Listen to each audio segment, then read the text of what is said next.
member of the family with a gun pointing at somebody saying, "What are you doing in the Ponderosa?" I will never stand next to him. Never. Those were the words reportedly spoken by Lorne Greene behind the scenes of Bonanza in 1964, one of the rare moments when he lost the calm, composed demeanor he was known for. A short sentence, yet powerful enough to silence the entire crew around him, because Greene had never shown such extreme emotion toward anyone. But that day, he did. The spark behind it all began with a 2-second backstage clip. In that brief moment, Greene is smiling, holding his cowboy hat as usual. But the instant a certain figure enters the frame, Greene's smile collapses. He turns his face away, cold, guarded, as if standing even a little closer to that person could shatter the career he had built. And that tension wasn't directed at just one person. The number is far greater than most people think. One was rumored to be gay, dangerous enough to be kept far from a Lorne Greene who was forced to uphold the straight, all-American Western hero image. Another held artistic beliefs so radically different that every script meeting became a silent battlefield.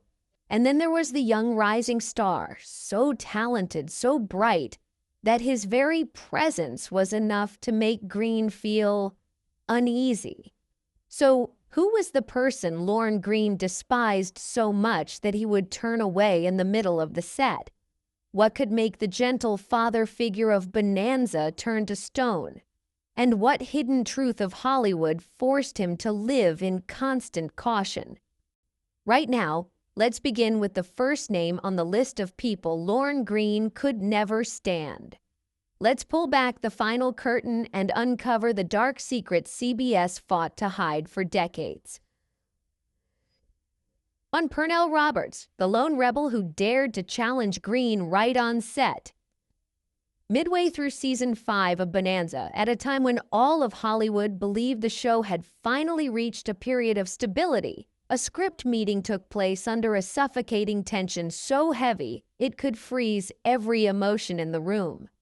The meeting space was small and sealed off, with pale fluorescent lights washing over stacks of freshly printed scripts. Everyone sat in silence, as if sensing that today would mark a turning point they could never undo. Pernell Roberts walked in with a face carved from stone. He slammed his script onto the table, the sharp crack echoing through the stillness. No one dared to breathe. Then he straightened, scanned each face, and said the one thing NBC feared most. "Bonanza is turning people into hollow symbols. I won't perform fake philosophy." His words hit the table like a heavy blade. Roberts was the only actor courageous enough to publicly criticize Bonanza as unrealistic and hollow, a show that, in his view, shaped its characters into moral icons instead of real human beings. He wanted depth. He wanted internal conflict. He wanted Adam Cartwright to be written as a complex character, not a picture-perfect family hero. The entire room slowly turned to look at Lorne Greene, the man everyone saw as the embodiment of tradition and stability. Greene sat upright, hands interlocked. He closed his eyes for exactly 1 second, then opened them with a calmness as hard as iron. "Pernell, Bonanza isn't philosophy. We're telling the story the audience needs." No shouting, no arguments, but Greene's voice was tightly restrained, as if he were holding the entire production together with sheer will. People said that the moment Greene finished speaking, a cold, invisible draft swept through the room. No one could explain why, but everyone felt it. This was the first crack in a bridge that would never be repaired. Roberts pressed his lips together, hesitating as if deciding whether to push further or walk away. The room held its breath. Then he inhaled deeply, pointed at the script again. "If this character isn't treated like a real human being, I have no reason to stay here." No one responded. A few writers lowered their heads. One even removed his glasses just to avoid looking at either man. From that day on, the atmosphere on set changed completely. Roberts began walking out in the middle of filming, usually right after reading a line he considered shallow or disrespectful to his character. Each time he left, the sound of the door slamming felt like a temporary full stop in a relationship that was quietly breaking apart. Greene, though he never said a word, always turned away whenever Roberts approached, not out of hatred, but because he knew that anything he said during such a volatile period might drive the situation over the edge. The crew gradually split into two camps. One side supported Roberts' push for artistic evolution, deeper characters, more realism, fewer glossy morals.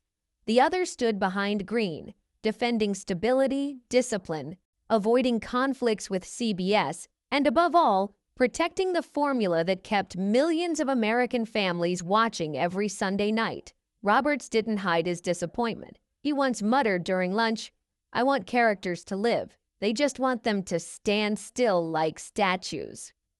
Greene, on the other hand, always fell silent whenever Roberts' name came up. It wasn't agreement or contempt. It was the silence of a man trying desperately to hold the house together while someone else wanted to tear up the floorboards and build something new. Their clash wasn't personal. It wasn't about ego. It was philosophy versus survival. Roberts wanted art. Greene wanted Bonanza to endure. And Hollywood, ruthless as always, never allowed both truths to coexist. No hatred, no shouting, no insults, just two men walking along diverging paths, leaving behind a fracture still remembered as one of the most painful creative conflicts in 1960s Hollywood. But if the clash between Greene and Roberts was a war of ideology, the next story was far more dangerous, because it reached beyond art and struck directly at a secret Hollywood had buried for decades. A name that made the entire Western world uneasy: Rock Hudson. 2. Rock Hudson, the gender secret that made Greene afraid to stand next to him even for a second. A lighting technician recalled, "Greene was completely relaxed until Rock Hudson walked in. Just a few seconds, but he froze like someone had squeezed the air out of his chest." That was how people described Lorne Greene's lack of enthusiasm, or rather his discomfort, when he was forced to absorb an energy that felt, in my opinion, like true torment for him. That day, the NBC set was busier than usual. Technicians were adjusting lights. Costume staff rushed back and forth preparing for a charity photo shoot featuring a lineup of Hollywood A-listers. Lorne Greene stepped onto the set with his familiar calm smile, cowboy hat in hand, looking exactly like the gentle, steady father figure adored by millions of American viewers.